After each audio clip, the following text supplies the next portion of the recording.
Sí, hola a todos. Buenas tardes. Buenas tardes. Bienvenidos a esta sesión sobre la relación entre la patología bucodental y la pandemia, la infección por COVID-19, por SARS-CoV-2, organizada por la Sociedad Española de Periodoncia dentro de este congreso tan amplio. La verdad es que tenemos que agradecer a SEPAR el detalle que han tenido en invitarnos a participar como única sociedad de la odontología presente en este congreso. Queremos agradecer también brevemente a todas las sociedades participantes en las dos subsecciones que vamos a desarrollar a partir de ahora. Queremos también dar las gracias a Tentais por el patrocinio que hace de esta sesión y, por supuesto, a los ponentes, que son del más alto nivel que hemos podido conseguir y son magníficos. Y, por último, queremos dar las gracias a los asistentes. La verdad es que son las personas que nos motivan y hacen que esta sesión tenga un gran éxito. Voy a dar la palabra para hacer la primera sección a la doctora Paula Matesanz, pero antes sí quería deciros que todas las preguntas que hagáis por chat o lo que sea, al final los moderadores intentaremos transmitirlas a los ponentes, puesto que vamos relativamente mal de tiempo. Somos muchos y con temas muy interesantes, así que lo vamos a hacer así. Por tanto, doy rápidamente paso a la doctora Paula Matesanz, que es doctora en odontología, profesora máster en periodoncia, profesora de periodoncia y tanto en grado como en posgrado en la Universidad Complutense de Madrid, y que va a moderar esta primera sección. Así que, Paula, muchísimas gracias. Vamos. Muchas gracias a ti, Miguel, por esta introducción y sobre todo por la coordinación de estas sesiones en un afán por tratar de hacerlas lo más didácticas posibles para todos. Querría reiterar el agradecimiento al Comité Científico de este segundo Congreso Nacional de COVID por haber invitado a una sociedad científica del ámbito de la odontología, lo cual es todo un orgullo para la profesión, para SEPA especialmente y, por supuesto, una gran responsabilidad también el poder estar aquí hoy y compartir cartel con el resto de especialidades médicas. Indudablemente, yo creo que en este momento el papel de la boca como especial implicada en la transmisión del virus SARS-CoV-2 parece que lo tenemos todos ya bastante claro. Sin embargo, yo creo que el interés derivado de estas sesiones SEPA no es exclusivo de este aspecto, aunque también lo abordaremos, sino de cómo ciertas estrategias de prevención de la patología bucodental, como puedan ser la implementación de una adecuada técnica de higiene o el uso de determinados colutorios, pueden además ayudarnos en la prevención de la transmisión de este virus y también a reducir la severidad con la que se presenta esta enfermedad. El programa de esta sesión, por tanto, hará un recorrido por estos y otros aspectos, evaluando cómo hemos puesto en práctica ciertas estrategias de nuestra práctica habitual, del ejercicio de la odontología, para asegurar que la profesión consiga estar casi no exenta de riesgo, pero desde luego sí ser una profesión segura, de las casi más seguras que hay en la medicina actualmente. Así que, sin más dilación, quisiera dar paso a nuestro primer ponente. El primer ponente de la tarde es el profesor David Herrera. Él nos hará una introducción sobre la situación de la cavidad oral en relación con la transmisión del virus SARS-CoV-2. El doctor Herrera es profesor titular de periodoncia, es además codirector del máster de periodoncia y codirector del grupo de investigación ETEP, que significa Etiología y Terapéutica de las Enfermedades Periodontales y Perimplantarias. Es además vicedecano de Clínicas y todo ello en la Facultad de Odontología de la Universidad Complutense de Madrid. Profesor Herrera, bienvenido, buenas tardes. Micrófono. Profesor Herrera, el micro.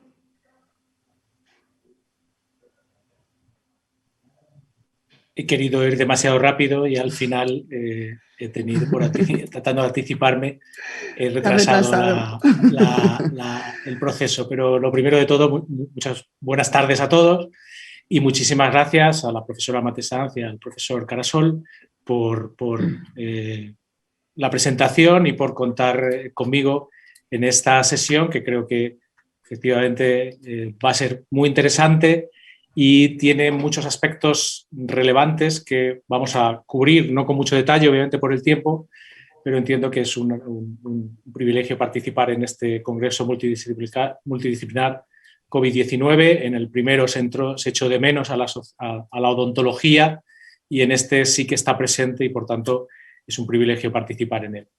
Me toca realizar una breve introducción sobre la cavidad oral y la transmisión del SARS-CoV-2 y me voy a ir a mayo del año pasado. En ese momento enviamos este artículo científico a la revista Clinical Oral Investigation, que fue publicado en junio. No es ni siquiera una revisión narrativa, es un artículo de opinión en el que planteábamos que la cavidad bucal podría ser muy importante en la pandemia por SARS-CoV-2 debido a que podría ser o es una fuente relevante de entrada al cuerpo del SARS-CoV-2, podría ser una fuente relevante de transmisión y además, en cierta medida, podría comportarse como un factor protectivo o incluso agravante en la progresión y en la efectividad de la infección viral. Y analizamos la literatura científica en esos momentos, que no era muy amplia, por supuesto destacando el papel de los receptores AC2 como receptores primarios del virus, aunque hoy conocemos muchos más receptores involucrados con la entrada del virus en nuestro organismo, y que estos receptores AC2, que se encuentran en pulmones, intestinos, etcétera, pero también son muy relevantes su presencia en distintas células epiteliales, tanto en distintas mucosas orales, especialmente en la mucosa de la lengua. Y eso hacía que la boca, teniendo en cuenta la expresión de receptores AC2 en mucosas orales, fuera tan importante, pudiera ser un lugar de entrada al cuerpo del virus. Pero es que además a la importancia de receptores AC2 en distintas mucosas orales se unía las primeras informaciones sobre la expresión de AC2 en las glándulas salivales. Por tanto, durante la hipótesis que veíamos entonces es que en esos primeros 10 días el paciente ha sido infectado, no es asintomático mayoritariamente, pero es altamente contagioso y hay una acumulación de los virus gracias a estos receptores AC2 en las mucosas nasales, pero también en la bucal y antes de que empiece a expresarse mayoritariamente en los pulmones. Y en ese sentido, la participación de las glándulas salivales también resultaba muy importante. Esa es respecto a la entrada. Respecto a la fuente de transmisión, pues todo lo que conocemos, ahora todos los españoles somos expertos, epidemiólogos, virólogos, expertos en vacunas y también somos expertos en aerosoles y en partículas que se emiten desde la nariz y la boca. Y os recuerdo las fuentes de transmisión que más se han discutido, con las gotas de Fluge o con los núcleos de Wells. En todos ellos, la salida es la boca, excepto cuando respiramos, que también puede ser la nariz. Así es que al hablar, al cantar, al estornudar, la boca se convierte en una fuente de transmisión muy relevante, que será más relevante todavía si realmente hay grandes cantidades del virus en esas mucosas. Y el tercer elemento, y aquí hay había entonces poca evidencia, era una evidencia totalmente indirecta, la cantidad de virus en la boca se ha correlacionado con la severidad de la enfermedad. Es decir, que pacientes con más cantidad de virus en boca tenían una COVID-19 más severa.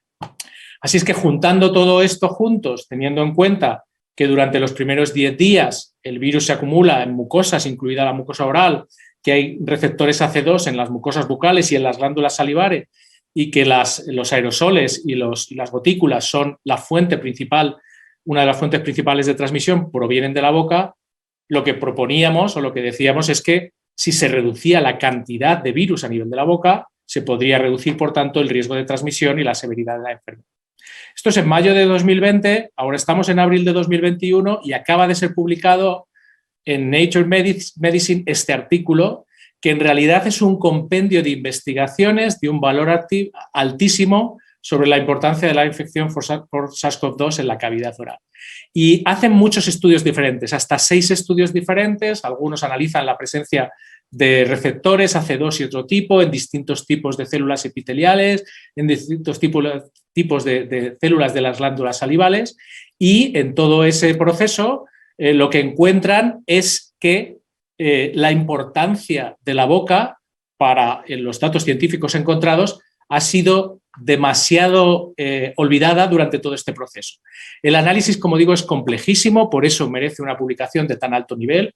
Recordamos que hay muchas publicaciones relacionadas con COVID-19, pero que la calidad no está siendo muy elevada y que esta en concreto es una publicación que se envió en noviembre del año pasado y que ha pasado por todo el proceso, por tanto, de revisión y está publicado en una de las revistas de más impacto científico.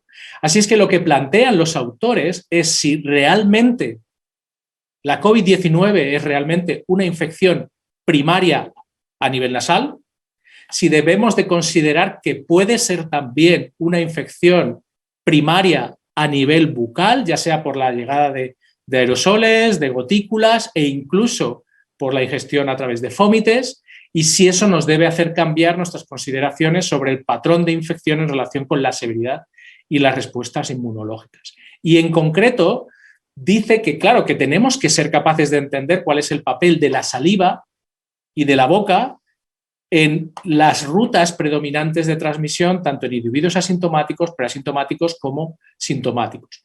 Y es evidente que la localización de la boca y sus condiciones y la presencia de células epiteliales y salivales con estos aspectos que acabamos de comentar relacionados con los receptores hace que estos tejidos puedan jugar un papel fundamental en la transmisión desde asintomáticos de SARS-CoV-2. Así es que, por tanto, es evidente, y la conclusión de este artículo así lo indica, que la cavidad oral participa activamente en la transmisión de SARS-CoV-2, como nosotros habíamos hecho hipótesis 11 meses antes. Y este artículo lo traigo también como ejemplo, todavía no está publicado, está en prepublicación, pero indica que son capaces de detectar en test en saliva antes el virus que los típicos test nasales, y por tanto indican la importancia de nuevo de la boca y de la saliva como algo muy importante, en este caso en el diagnóstico precoz. Así es que nuestra conclusión que teníamos entonces en mayo y la que tenemos ahora es que el SARS-CoV-2 tiene un papel muy relevante, la cavidad oral, tiene un papel muy relevante en la transmisión y en la patogenicidad de SARS-CoV-2 debido a sus mucosas y a las glándulas salivales. Y por tanto, y esto es lo importante, si fuéramos capaces de reducir la carga oral viral de SARS-CoV-2 en la boca, podríamos reducir el riesgo de transmisión y podríamos reducir también la posibilidad de que se desarrolle una COVID más severa. Y, insisto, las evidencias que vamos teniendo apoyan claramente estas hipótesis, pero, por supuesto, a lo largo de esta sesión y de la siguiente, estos son los temas que cobrarán mayor relevancia y se discutirán en mayor medida. Así es que aquí termina mi presentación, pero, por supuesto, ahora continúa con las presentaciones de los doctores Jiménez y la doctora Garcillán, así es que devuelvo y de nuevo agradezco a la doctora Matesanz su moderación de esta sesión. Pues muchísimas gracias, profesor Herrera. Realmente, bueno, como anticipábamos al principio de la sesión, parece que el papel de la boca estaba bastante definido desde los primeros momentos, pero no sé si piensas también que esta publicación de Nature cambia mucho lo que ya se venía barajando. Esta publicación de Nature lo que nos da es una evidencia científica muy sólida, porque, como digo, no es un estudio. Son 6 estudios diferentes, algunos son clínicos, otros son en bases de datos, y como habéis visto el número de autores, no los he llegado a contar, me ha aburrido en el 50. Entonces juntan mucho tipo de evidencia para avalar de manera, desde mi punto de vista, totalmente no controvertido, no se puede discutir las conclusiones, y además lo publica, por supuesto, una revista de alto impacto. Insisto, la calidad de muchas de las publicaciones que hemos visto en estos meses no es demasiado elevada, no hay mucha evidencia, pero me parece que este es un antes y un después en la confirmación de las hipótesis. Ya teníamos evidencias de nivel más bajo, quizá indirecto, y esto, desde luego, nos hace pensar que lo que estábamos pensando no es muy discutible. Pues muchísimas gracias una vez más, profesor Herrera. Tenemos ahora con nosotros al profesor Víctor Jiménez, que nos va a plantear el control de la infección cruzada en la odontología.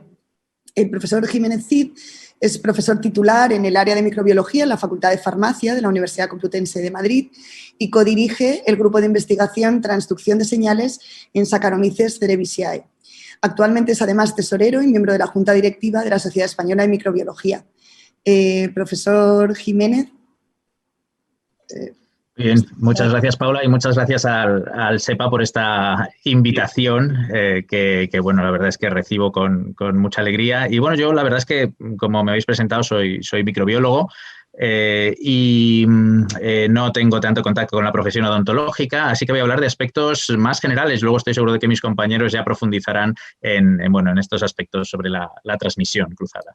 Bueno, lo primero que quiero comentar es qué es la transmisión cruzada. Como saben ustedes, pues esa transmisión de agentes infecciosos entre los pacientes y el personal de atención sanitaria, bien por contacto directo o mediante fómites. Y aquí les presento la clásica, en fin, la clásica cadena de transmisión epidemiológica en la que tenemos un patógeno, reservorio, el portal de salida, modo de transmisión, portal de entrada y el sujeto susceptible. En el caso que nos concierne, que es el coronavirus, pues el patógeno sería el coronavirus, un virus respiratorio similar a otros virus respiratorios con los que la profesión odontológica lleva poniendo barreras durante mucho tiempo.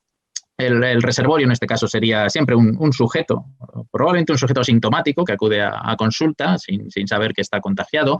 El portal de salida lo ha comentado Javier muy bien, efectivamente, pues es la cavidad oral y las fosas nasales, por supuesto. El modo de transmisión es una transmisión por contacto directo, transmisión respiratoria clásica, y la vía de entrada van a ser de nuevo las mucosas orales, orofaringeas, respiratorias, ¿no?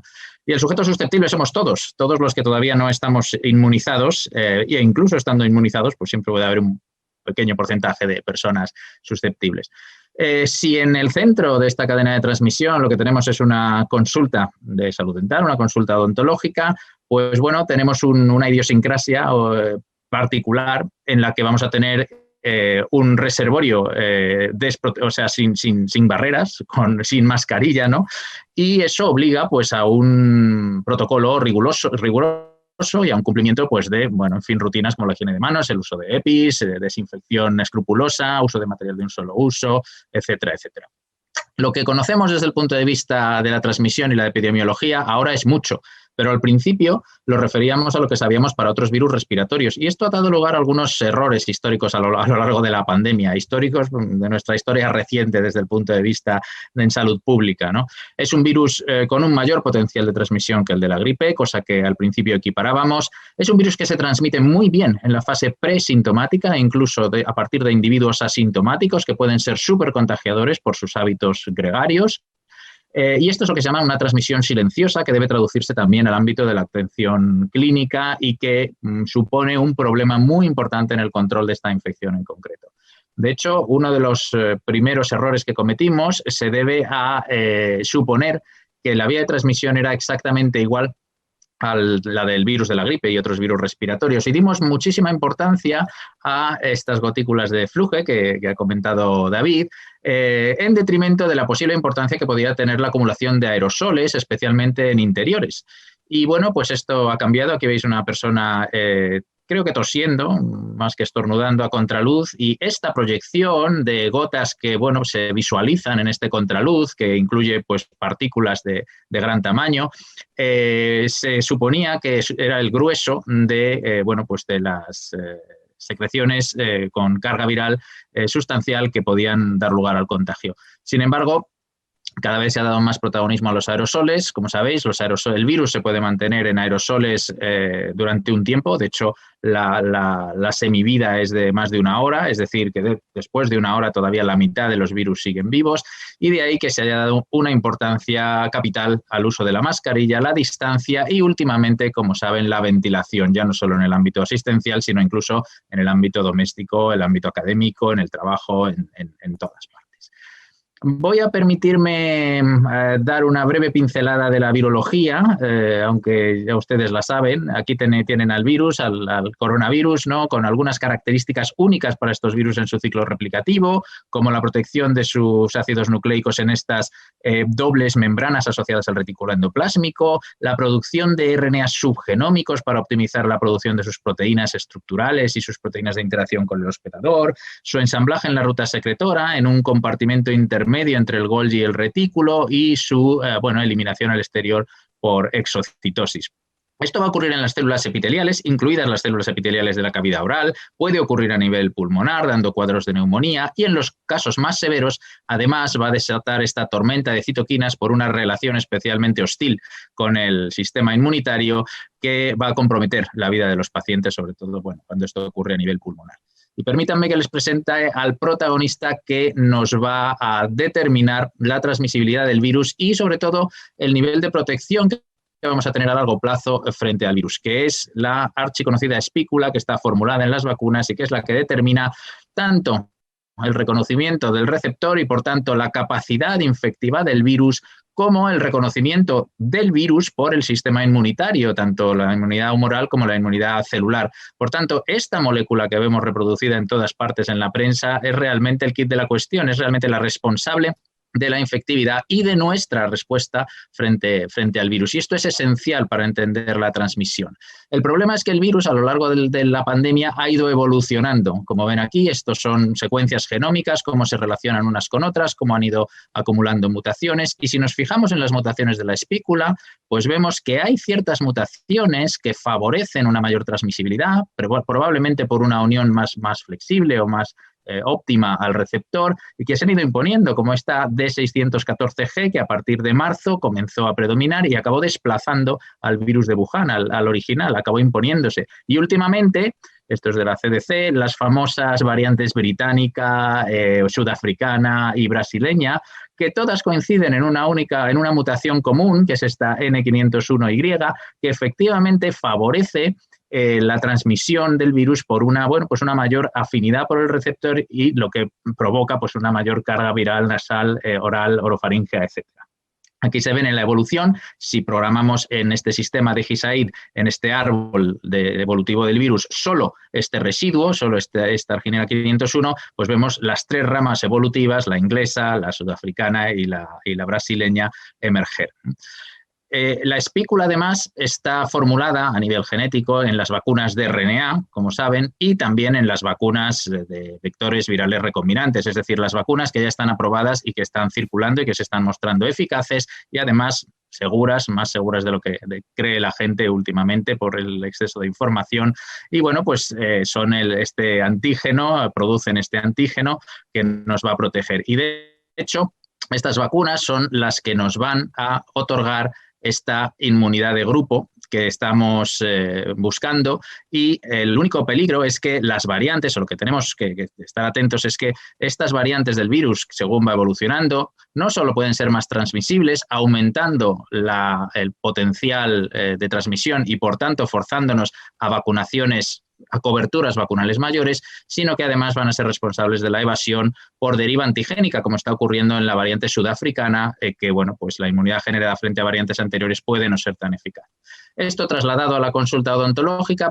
Para terminar, pues bueno, simplemente algunos apuntes, ¿no? Decir que la transmisión persona a persona es un problema por estos portadores asintomáticos, y esto ha obligado a la profesión odontológica y a otras profesiones a extremar el cuidado y a afinar los protocolos en cuanto a desinfección por enjuagues bucales, ventilación, sistemas de filtración, inclusión de materiales de un solo uso. La verdad es que la profesión odontológica era de las que más preparadas estaban para esto. En resumen, algunas ideas o reflexiones para llevarse a casa. La situación pandémica ha puesto en prueba las barreras en transmisión cruzada en el ámbito clínico, pero hay que decir que la profesión odontológica ya estaba muy preparada para esto.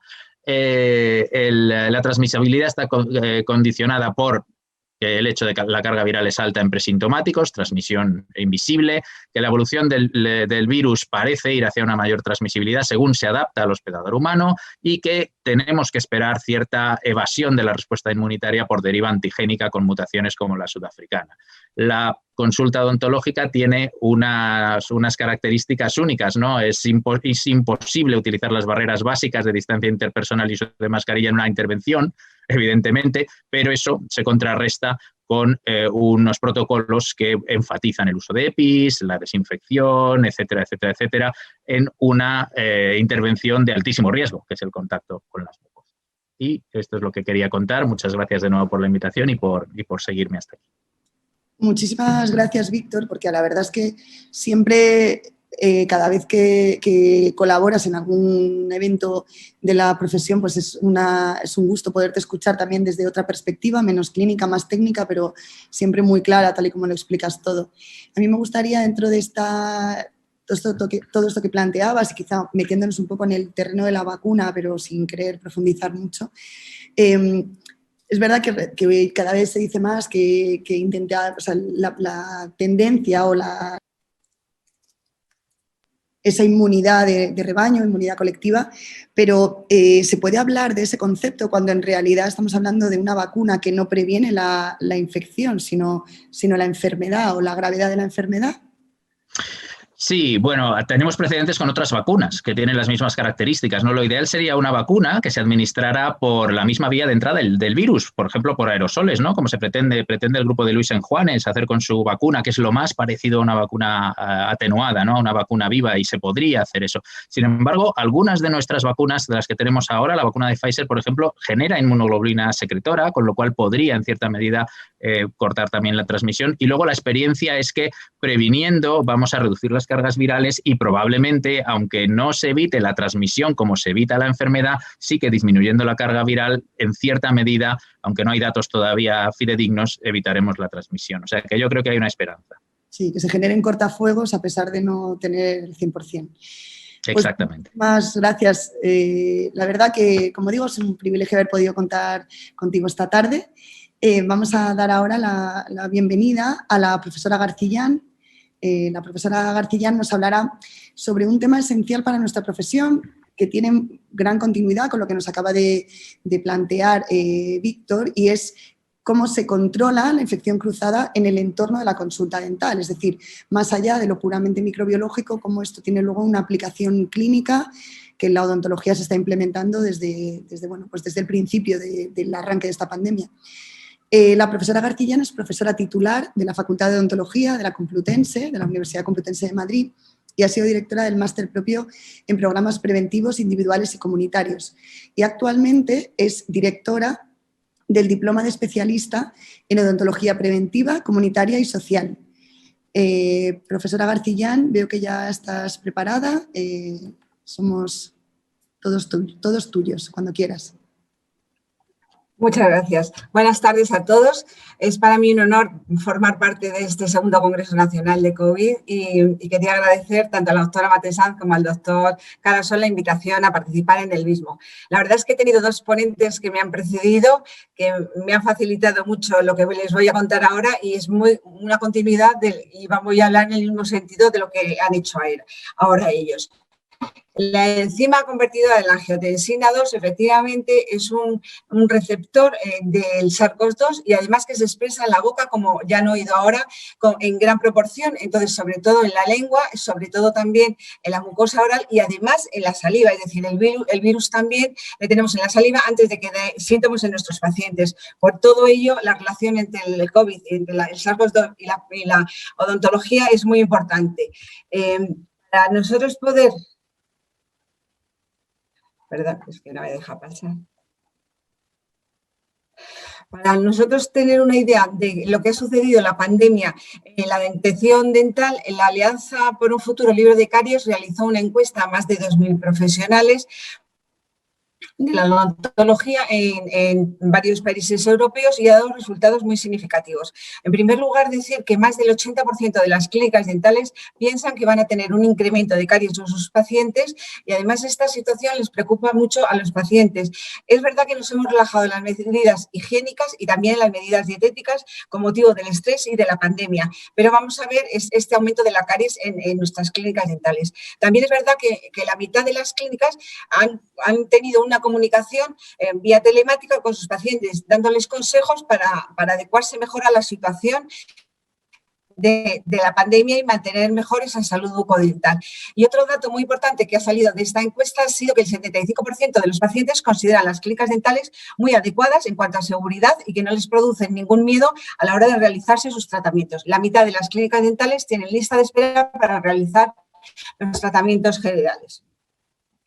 La odontología ante esta pandemia del COVID-19 que estamos pasando se ha puesto en marcha para proteger a sus pacientes, a sus equipos dentales y a sus odontólogos, instaurando protocolos que conocemos todos, las medidas que tenemos además en el trabajo diario. No las voy a enumerar ni voy a hablar de ellas, si quiero hacer hincapié en los protocolos de triaje, es decir, la teleodontología ha venido para quedarse, debemos hacer una llamada telefónica a los pacientes previamente a la atención, a la consulta, para saber si tiene algún síntoma de COVID-19, pero también para priorizar la atención dental. Tenemos que saber el tratamiento que es urgente, el paciente que es más vulnerable y los tratamientos que además se van a empeorar si se demoran como tal. Pero podemos modificar el riesgo o manejar, mejor dicho, el riesgo modificando el ambiente oral antes del tratamiento. Es importante la citación del paciente. Se ha visto que realmente en las 2 primeras horas después de despertarse el paciente tiene mayor cantidad de secreciones bronquiales, con lo cual vamos a intentar que esa citación se produzca 2 horas después de despertar. En segundo lugar, un aspecto muy importante es la higiene oral con la pasta rutinaria que realizamos, porque está basado en la hipótesis de que el coronavirus es muy sensible a la oxidación y tenemos algunos elementos en las pastas dentales, como el aurisulfato de sodio, que favorecen la oxidación del coronavirus, con lo cual es muy interesante implementar en los pacientes siempre la higiene oral, pero más en estos momentos. Y en tercer lugar, los antisépticos orales para reducir esa carga viral del SARS-CoV-2. Fundamentalmente, hay cada vez más estudios y el cloruro de cetilpiridino ha demostrado ser sensible, virucida contra el virus sincitial respiratorio, contra el virus influenza, incluso contra los coronavirus. Entonces, él y la povidona iodada están indicados para reducir la patogenicidad y la transmisión. Además, una vez que hemos empezado el tratamiento, vamos a intentar limitar el movimiento del aerosol. Tenemos varias medidas que podemos implementar. El dique de goma es una medida muy eficaz que reduce la contaminación hasta en un 98%. Se puede utilizar en cualquier paciente y en cualquier procedimiento restaurador que realicemos. También es interesante utilizar la odontología mínimamente invasiva y los materiales que simplifican en este momento las técnicas odontológicas para optimizar el tiempo y además disminuir los aerosoles. Una vez que se han producido estos aerosoles, vamos a utilizar mecanismos de succión extraoral, intraoral y medidores de CO2. Sabemos que las partículas mayores de 5 micras están muy poco tiempo suspendidas porque enseguida caen, y son las gotas, pero realmente los aerosoles que son menores de estas 5 micras sí que permanecen en el aire, y para evitarlas o para evitar la contaminación desde el paciente hasta nuestra mucosa o conjuntiva podemos utilizar varios mecanismos. En primer lugar, la succión extraoral, con unidades portátiles de filtración de aire de partículas de alta eficiencia en cualquier tratamiento que produzca aerosoles en nuestras consultas. En segundo lugar, la radiación germicida ultravioleta, que también favorece una mejor ventilación y las mejores tasas de limpieza de aire, aunque realmente hay poca evidencia todavía de esta radiación ultravioleta. Podemos utilizar la succión de alto volumen de 6 litros por minuto con cánulas de 8 milímetros de diámetro, y también reduce la liberación de aerosoles a un 90%. Y por último, queremos saber si nuestras consultas, nuestras clínicas dentales reúnen un ambiente adecuado, y para eso se está utilizando los medidores de CO2, que son unos dispositivos que miden el CO2 en base a un sistema de infrarrojos. En el aire exterior el CO2 es de 400 partes por millón. En una habitación bien ventilada se acepta entre 500 y 700 partes por millón. Por encima de 800 tendremos que realizar una buena ventilación. Y por último, la protección del paciente y del profesional. Tenemos que decir que ante cualquier contacto con un paciente, con un material probablemente infeccioso, ante la retirada y colocación de EPIs, siempre tendremos que realizar una higiene de manos. La higiene de manos, sobre todo después de la retirada de EPIs, es un mecanismo imprescindible para evitar cualquier contagio y cualquier resto de infección que se haya podido quedar en nuestras manos. Después realizaremos la limpieza de superficies sin olvidar la del agua y la de los aparatos de succión que utilizamos. Los EPIs han contribuido de manera muy eficaz a disminuir la contaminación y a ser lugares más seguros en nuestras clínicas dentales. Dentro de los EPIs tenemos que decir que el paciente debería estar con mascarilla hasta el momento previo a realizar el tratamiento. Vamos a utilizar las mascarillas siempre con una normativa homologada, porque en ello va implícito el índice de filtración bacteriana, es decir, qué porcentaje de filtración bacteriana va a evitar el material de la mascarilla que nosotros tenemos colocados. La FFP2 y la FFP3 son las que vamos a utilizar, y con un 94 a un 98% de eficacia de filtración. Y después es muy importante en la mascarilla dos cosas. Una, la colocación correcta y dos, no sobrepasar el tiempo de uso de la misma. Es muy importante también saber que el riesgo del personal sanitario es siempre mayor que el de la población normal, 3.4, he hablado del sanitario en general, que nos va a proteger también el rastreo de contactos y la secuenciación del genoma. Respecto a la protección ocular, simplemente que sepamos identificar el elemento de protección ocular que vamos a utilizar y qué riesgo vamos a correr. Sabemos que las gafas de montura integral protegen frente a gotas líquidas, partículas gruesas y finas y gases, y la pantalla facial solo frente a salpicaduras líquidas, por lo cual deberemos elegir, en función del riesgo, el elemento de protección ocular.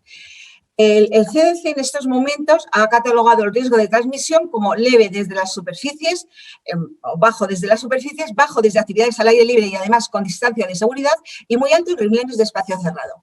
¿A qué nos enfrentamos en este momento? A las variantes.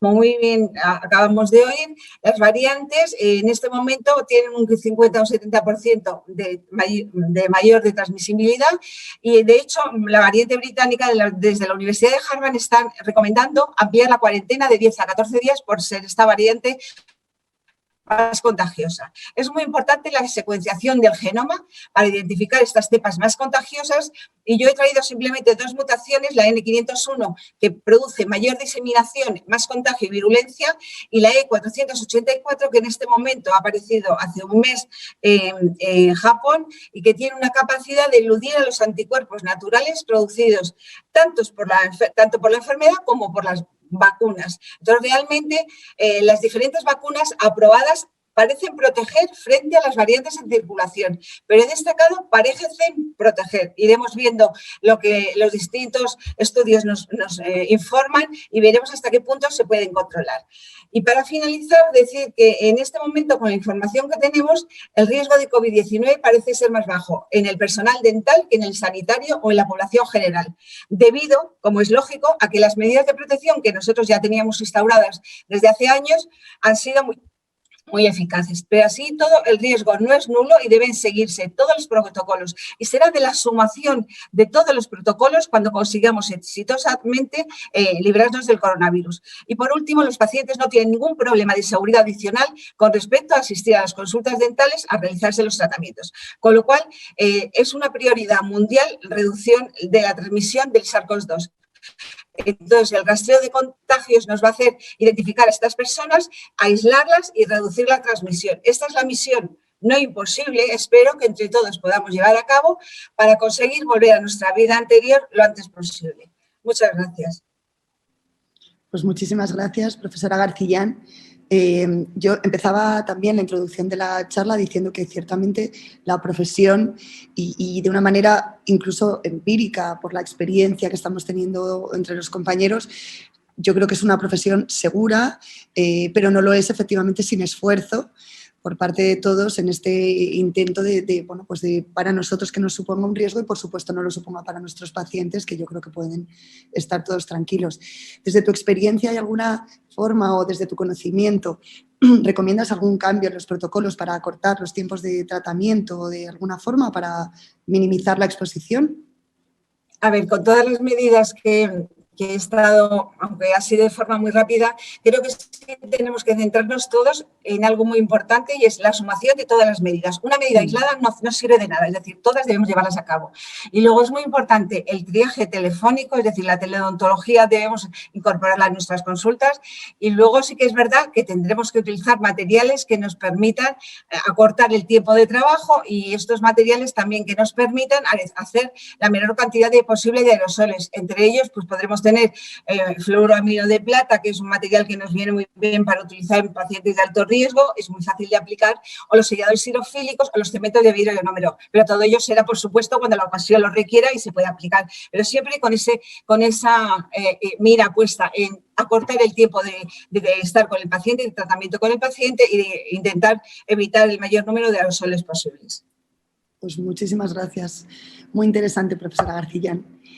Muchas gracias. Bueno, pues devolvemos de nuevo la conexión al profesor Herrera.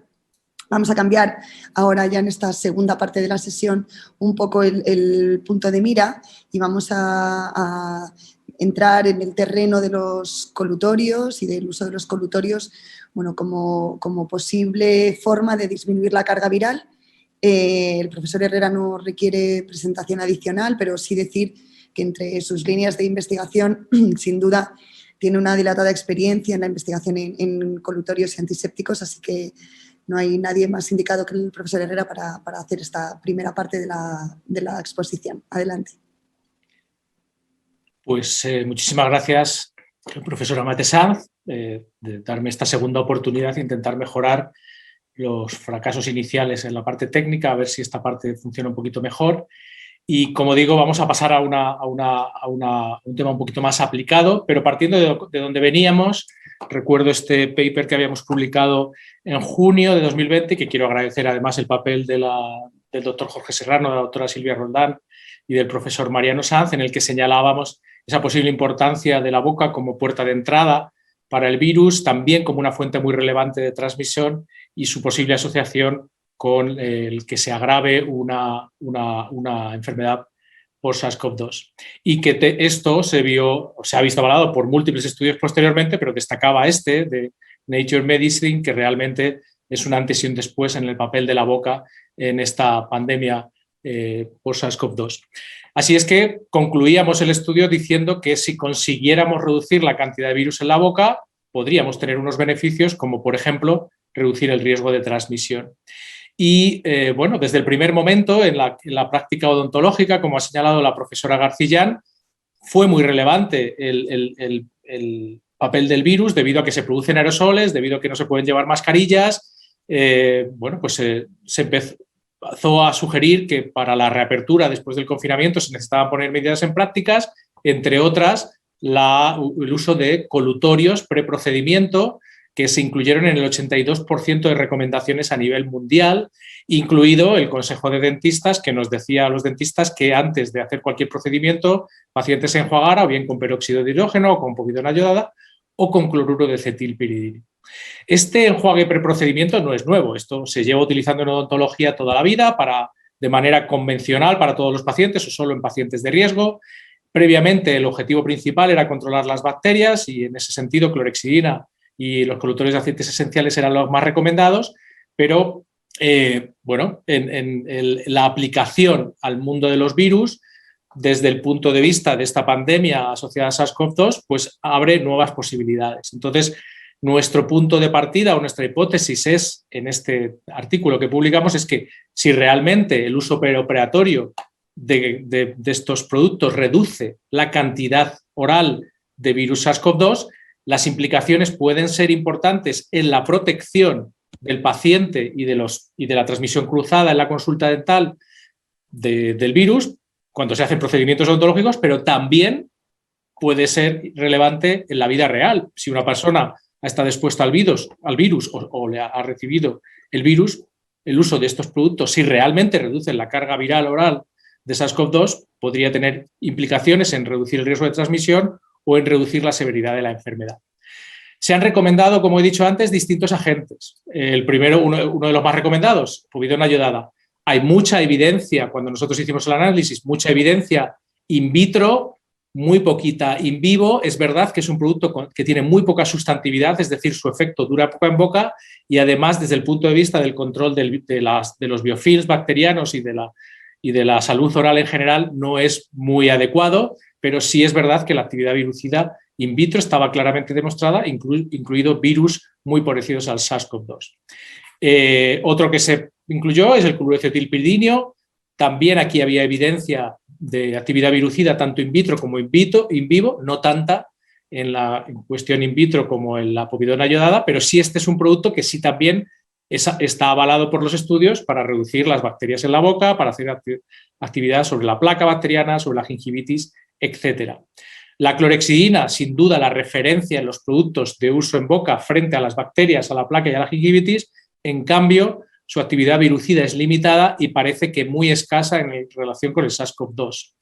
El peróxido de hidrógeno, que ha sido también muy frecuentemente recomendado, aquí hay muy poca evidencia a nivel in vitro, ninguna in vivo, ningún efecto sobre los biofilms orales y, por tanto, la razón de su recomendación permanece en la en el albur, ¿no? No tenemos claro por qué se ha recomendado en algún momento este producto, aparte de por su accesibilidad. Después de nuestra publicación ha habido muchas otras, analizando el papel de los colutorios en reducir la carga viral oral, incluida esta muy interesante publicada en Critical Reviews in Oral Biology and Medicine, que hizo un análisis de la evidencia disponible a todos los niveles, con conclusiones similares a las nuestras, y también se publicó un artículo muy relevante explicando cómo podría ser el mecanismo de acción de todos esos agentes frente al virus para explicar su capacidad virucida. Se han ido publicando estudios in vitro, algunos de ellos, como estos, no con el SARS-CoV-2, sino con virus similares, atenuados, pero también incluso con SARS-CoV-2, comparando muchos productos comercializados.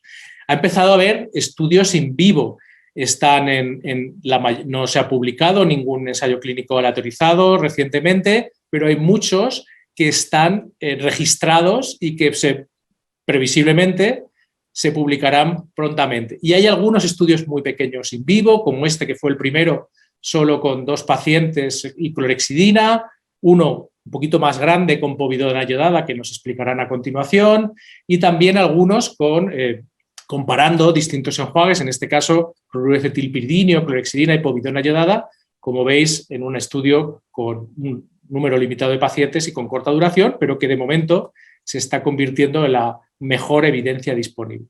Con todos estos datos, con las hipótesis que nosotros hacíamos en mayo de 2020 y lo que vemos ahora en la evidencia actual, es que hay evidencia directa, pero limitada, de un posible impacto del uso preoperatorio de enjuagues con antisépticos orales sobre la carga oral viral de SARS-CoV-2, o sea que hay evidencia, entonces solo había evidencia indirecta, ahora hay una evidencia limitada directa, pero sigue sin haber evidencia directa sobre un aspecto que nos podría ayudar mucho en el control por la pandemia, que es el uso de estos colutorios durante un periodo de tiempo limitado para reducir la carga oral viral del virus, porque si consiguiéramos eso en un individuo que está infectado, reduciríamos el riesgo de transmisión y posiblemente, quizá también, podríamos reducir el riesgo de que tenga una COVID severa.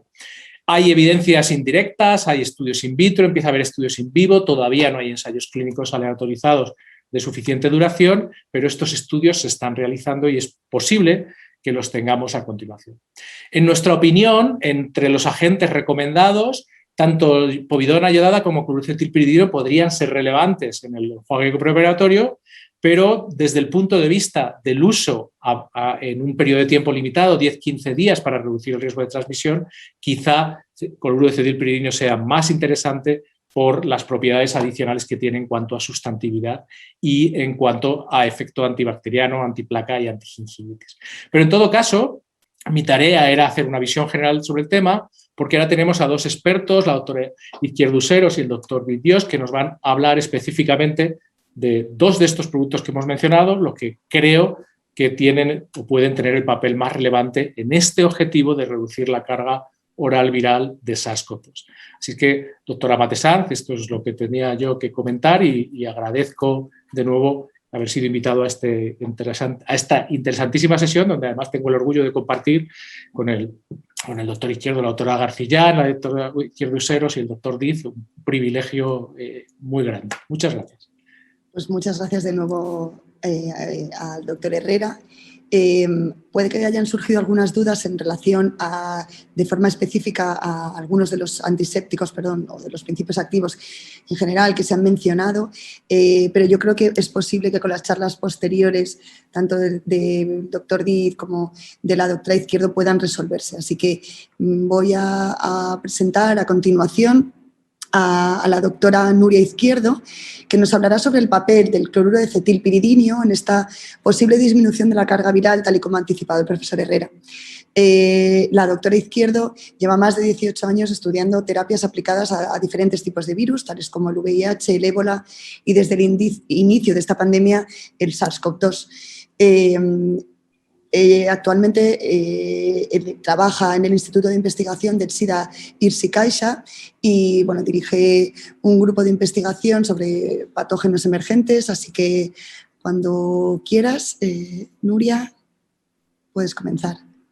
Pues muchísimas gracias por la invitación. Es un verdadero placer estar aquí y poder compartir con todos vosotros este estudio que iniciamos hace tan solo unos meses, en el cual pretendíamos evaluar cuáles podrían ser el papel de los colutorios con cloruro de acetilpiridinio para evitar y reducir la transmisión del SARS-CoV-2.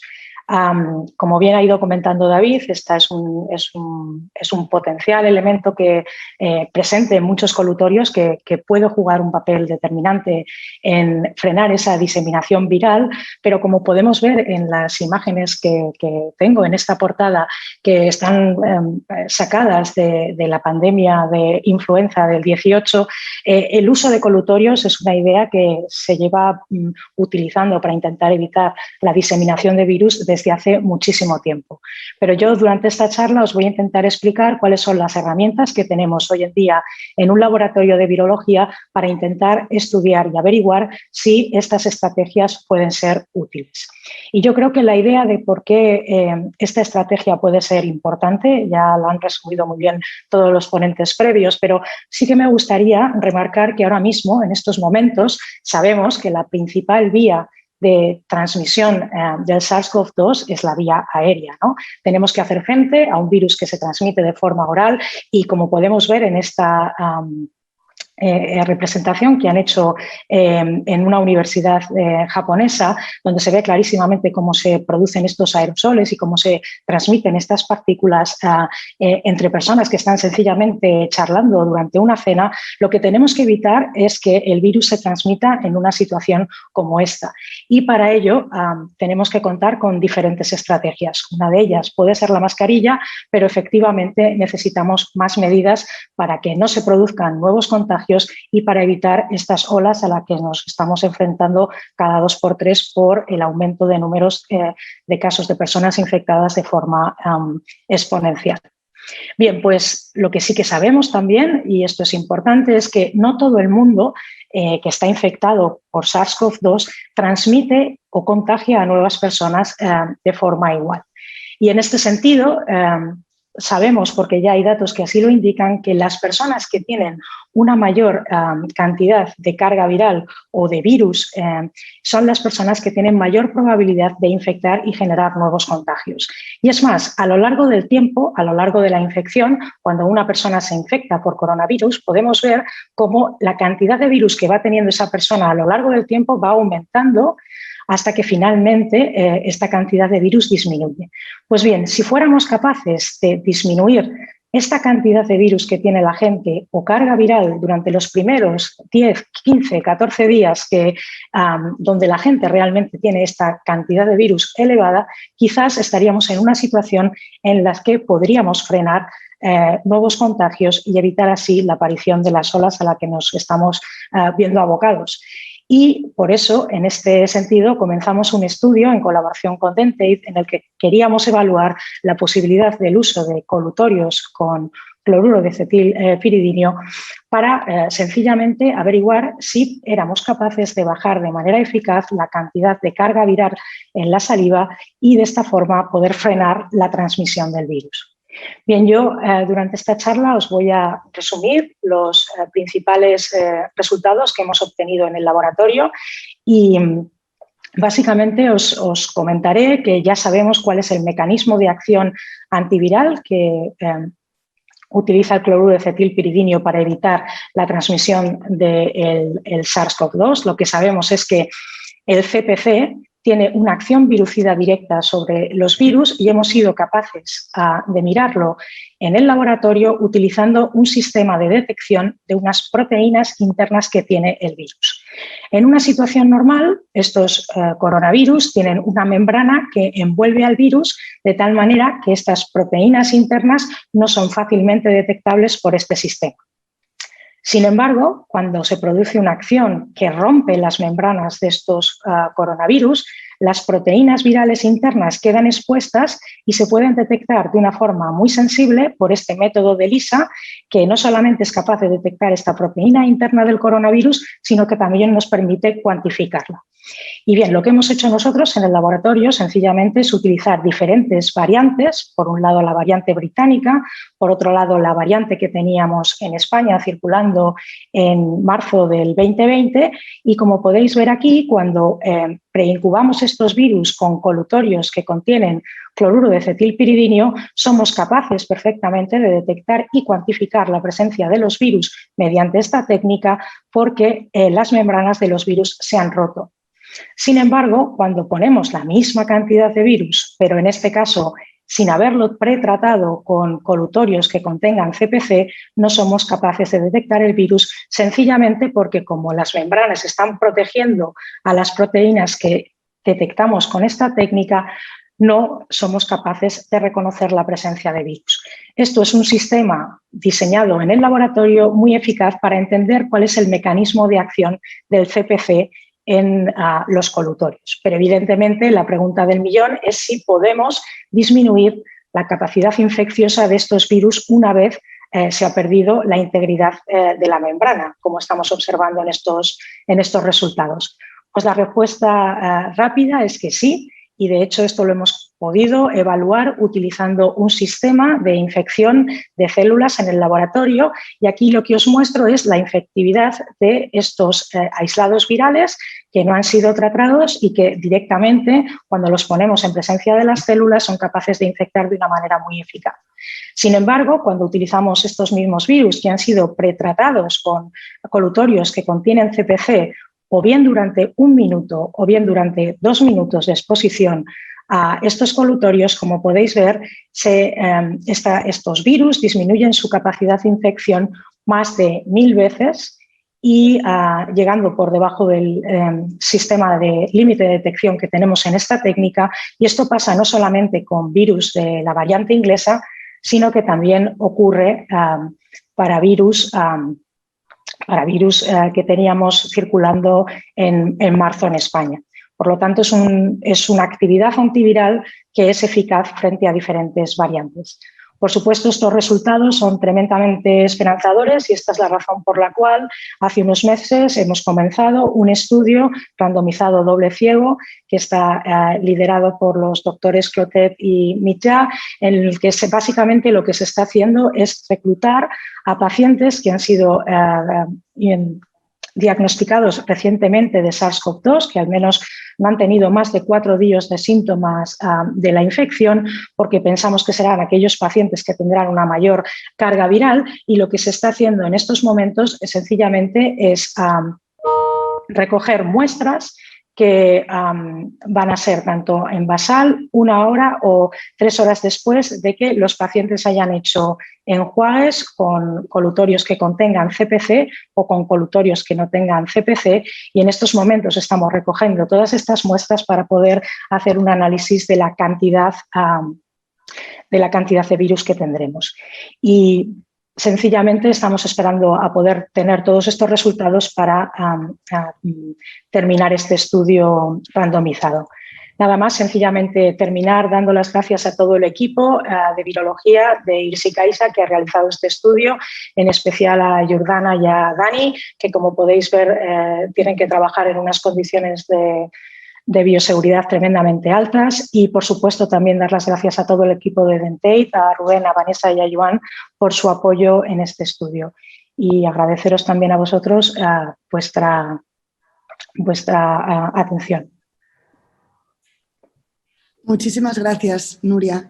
Un placer tener semejante nivel de investigadores e investigaciones en esta sesión. Bueno, por no acumular más retraso, vamos a dar la palabra al doctor Diz, aunque me han confirmado que la siguiente sesión no comenzará hasta que no terminemos esta primera, ¿vale? Aunque se pueda acceder por otro canal, no comenzará hasta que no terminemos aquí. Vamos a dar, decía, la palabra ahora al profesor Pedro Diz, que nos va a hablar sobre otro principio activo, que también puede ser que tenga un papel relevante en la disminución de la carga viral, que es la povidona iodada. El doctor Diz es doctor en medicina y es catedrático vinculado y director de la Unidad de Odontología para Pacientes con Necesidades Especiales de la Universidad de Santiago de Compostela. El doctor Diz ya está preparado, así que os dejo a todos con él. Hola, buenas tardes a todos y ante todo muchas gracias por la oportunidad de compartir estos minutos con vosotros y gracias sobre todo a SEPA por reivindicar el papel de la odontología, ¿no?, en el marco de la salud general.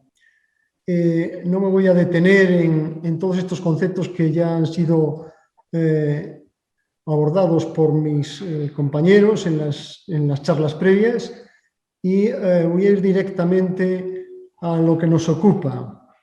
Este es un mapa de la pandemia el 4 de febrero de 2020.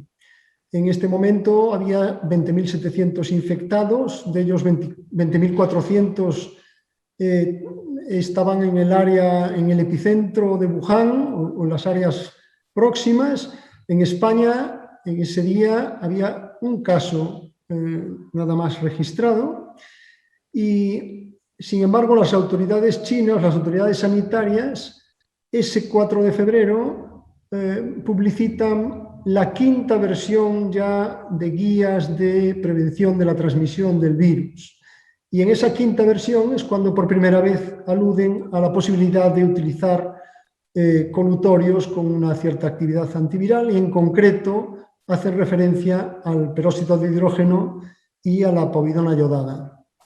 Curiosamente,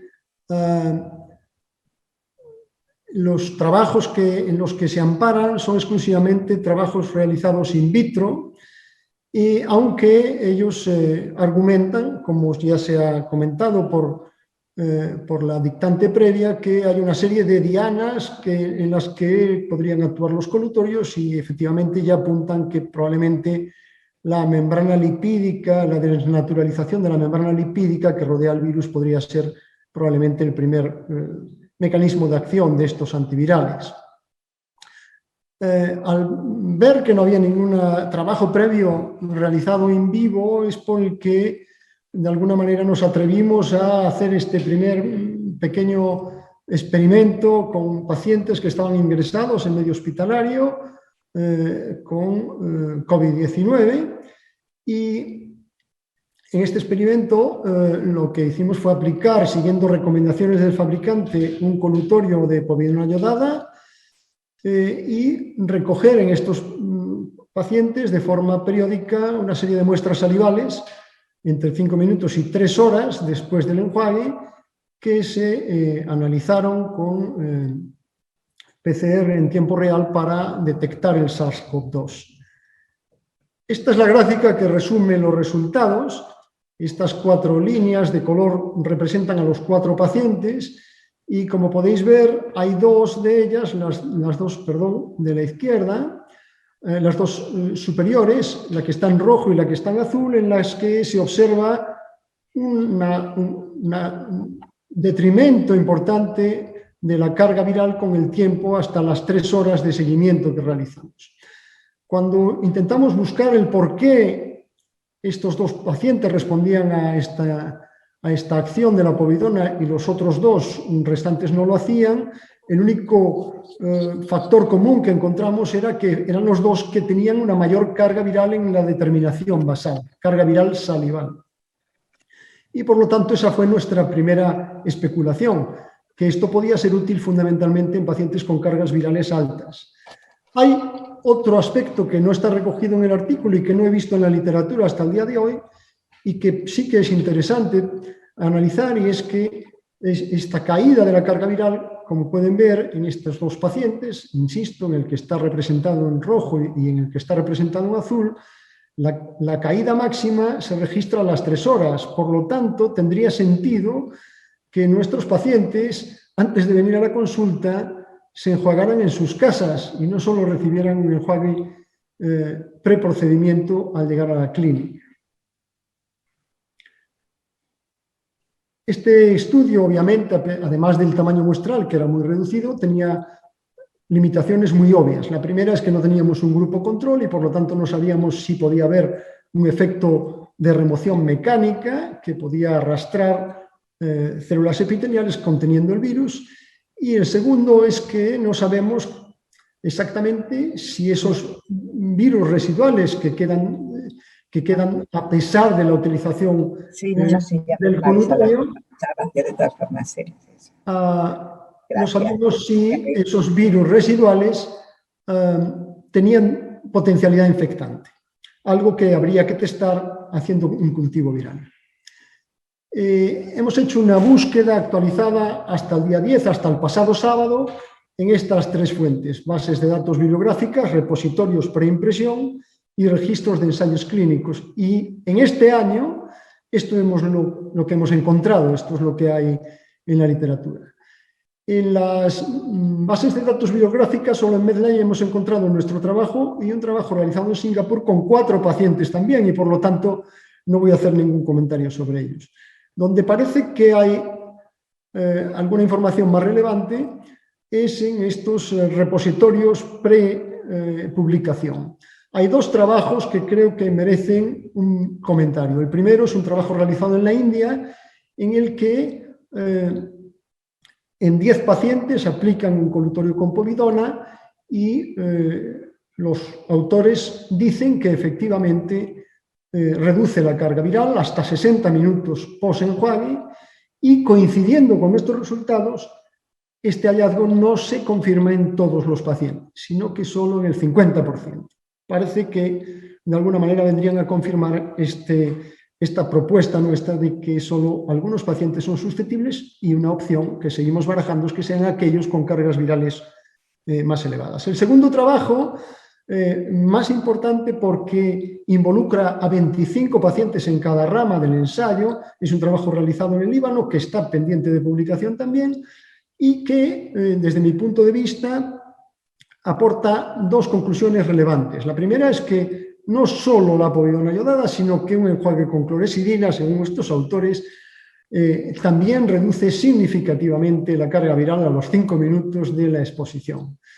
El comentario sobre que no todos los pacientes experimentan esta reducción de carga se vuelve a justificar y a confirmar en este trabajo. Y por último, algo importante es que ellos utilizan agua, utilizan un placebo, y dicen que los pacientes que se enjuagan con agua no disminuye la carga viral, y por lo tanto se soluciona la posibilidad de que hubiera habido un arrastre mecánico del virus, y parece que la acción antiviral es una acción directa de estos colutorios.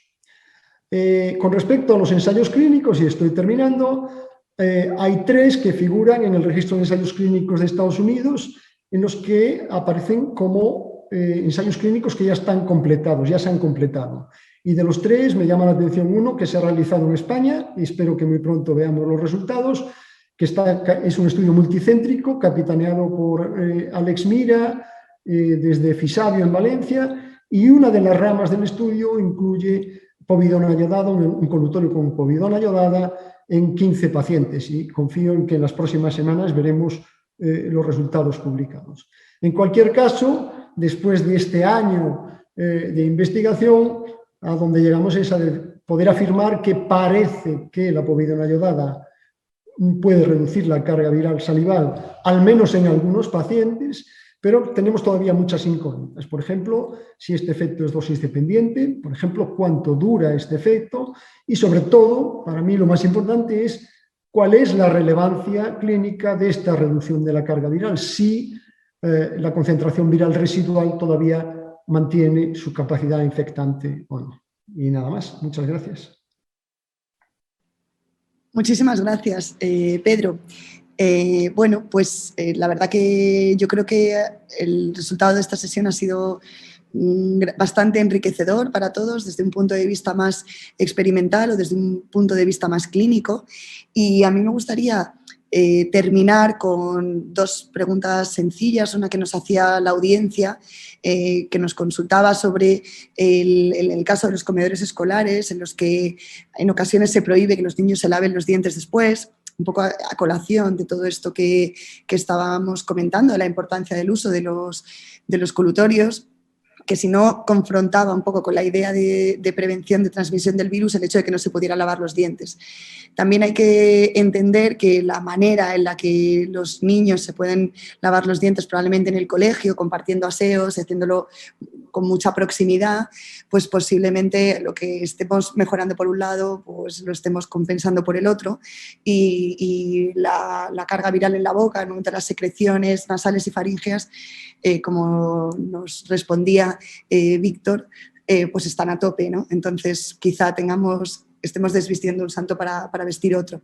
Y por último, una pregunta bastante que yo creo que alude a los 3 últimos ponentes, porque se puede entender desde un punto de vista más general o más específico de un colutorio de manera concreta, es si un paciente con PCR positiva, es decir, ya en contacto con la enfermedad, ya sea sintomático o asintomático, si tiene sentido plantear el uso continuado de estos colutorios en prevención de una posible virulencia mayor de la enfermedad.